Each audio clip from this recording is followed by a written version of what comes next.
one of the things the coolest thing that is happening right now, y'all following Hillman Talk on TikTok? Okay.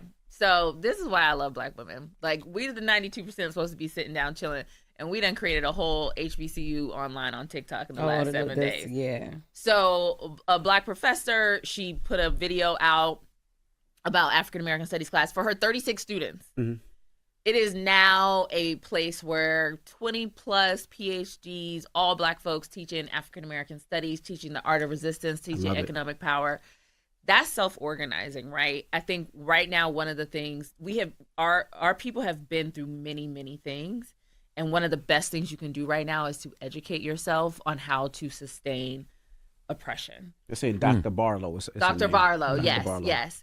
And so they're educating us on forms of resistance, so you don't just sit and say like, well, how did the Civil Rights Movement survive? How did we get the Civil Rights Act? Like, that did not happen overnight. We tell that a lot of times, our country tells that during Black History Month, if they even tell that story. That was like a 15-year struggle just to get that one piece of legislation. So find yourself in community and educate yourself. Black stories we should all know. Leora Hooper left her job as a teacher. She left the steady paycheck, left her tenure on the line, left her pension, found an old abandoned building, and started her own school by herself. And she did all of this in small town USA, Yazoo, Mississippi, a town with less than 10,000 people. She started this school. Schools were doing really bad. There were teacher shortages, scarce resources, so bad that the state took over the schools in 2019. At the time, she started the school with 6 students. 2 were her kids. She got a van for $1,300 off of Facebook Marketplace, and she decided to do something about this issue. She figured out how to get the school accredited. It's a private school. She wears many hats. She's a teacher. Her title, according to the article, is executive director, but she is janitor, language arts teacher, co-director of the drumline, all the things. Miss Leora Hooper saw this problem, decided that she was not going to let this happen to these kids on her watch. This reminds me of this quote that I've said over and over. It said that Lily Tomlin said it. I always wondered why somebody doesn't do something about that. And then I realized that I was somebody.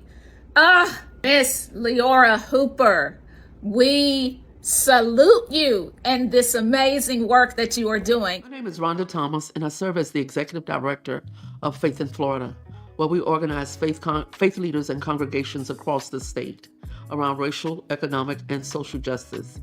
It has been legislated where racial justice is being attacked and impacted through the teaching of African American history.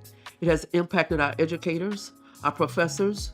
It has impacted our children. So Faith in Florida realized that we were given a bag of lemons.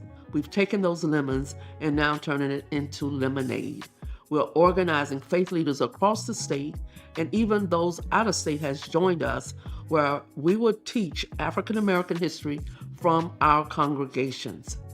Faith in Florida created a toolkit where it will give our faith leaders the liberation as well as the creativity that they can choose to teach African American history in whatever creative way they choose, whether it's through the arts, music, dance, or through the Word of God.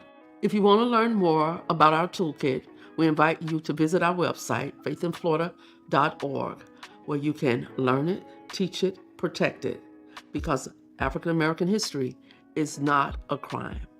Who are the socio-political and socio-cultural figures who influenced the people who became the early rappers and fans of hip-hop?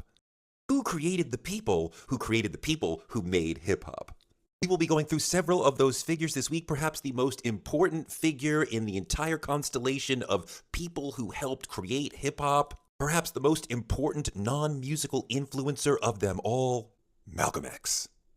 In the 1960s, Malcolm was a huge celebrity in the Black communities of New York, especially Harlem and the Bronx, at a time when many of the people who would grow up to create hip-hop were young and impressionable.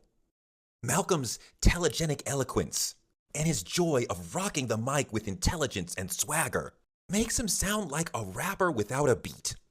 His way of speaking as an art form, plus his pro-Black politics, his nationalism, all of that is a huge impact on hip-hop. His way of standing up to whiteness, his unapologetic Blackness, becomes almost the spirit of hip-hop.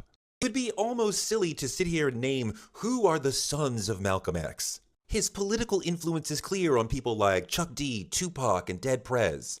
I think you can hear in the way that LL Cool J and KRS-One talk an idea of trying to sound like Malcolm X with a very clear, high, sharp, penetrating voice. But in so many ways, Malcolm's influence on hip-hop is incalculable. It is everything. We are all the sons and daughters of Malcolm X.